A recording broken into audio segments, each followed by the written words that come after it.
বিশ্বৰ সৰ্ববৃহৎ ক্ৰীড়া মহোৎসৱ অলিম্পিক গেমছৰ বাবে সাজু হৈছে ফ্ৰান্সৰ ৰাজধানী পেৰিছ।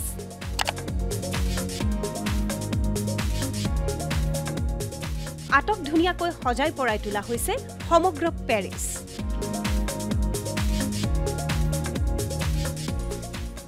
কিন্তু অলিম্পিক গেমছৰ দীঘলীয়া ইতিহাস 1900 চনত এথেন্স গ্ৰীচৰ পৰা আৰম্ভ হৈছিল। IOC অৰ্থাৎ আন্তঃৰাষ্ট্ৰীয় অলিম্পিক কমিটিয়ে অলিম্পিক গেমছক উন্নীত কৰিবলৈ পৰৱৰ্তী সময়ত আইকন, পতাকা আৰু চিহ্ন ব্যৱহাৰ কৰিছিল।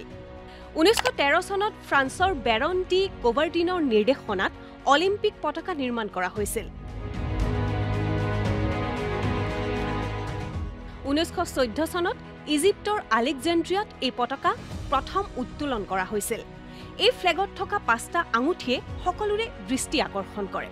এই 5টা আঙুঠিয়ে 5খন মহাদেশক সূচায়: আফ্ৰিকা, আমেৰিকা, এছিয়া, ইউৰোপ আৰু অষ্ট্ৰেলিয়া। বগা ফ্লেগখনত সংলগ্ন হৈ থকা নীলা, হালধীয়া, ক'লা, সেউজীয়া আৰু ৰঙা ৰঙৰ ৰিংকেইটাক অলিম্পিক ৰিং হিচাপে জনা যায়। ইউৰোপৰ বাবে নীলা, এছিয়াৰ বাবে হালধীয়া, আফ্ৰিকাৰ বাবে ক'লা, অষ্ট্ৰেলিয়াৰ বাবে সেউজীয়া আৰু আমেৰিকাৰ বাবে ৰঙা। 1914 চনত প্ৰথম বিশ্বযুদ্ধৰ সময়ত এই প্ৰতীক আৰু পতাকা কিছু সময়ৰ বাবে স্থগিত কৰা হৈছিল যদিও 1920 চনত বেলজিয়ামত অনুষ্ঠিত হোৱা অলিম্পিকত ইয়াৰ আনুষ্ঠানিকভাৱে অভিষেক ঘটে। ইতিমধ্যে 1936 চনৰ অলিম্পিকৰ পূৰ্বেই এই অলিম্পিক ৰিং সৰ্বত্ৰে জনপ্ৰিয় হৈ পৰিছিল।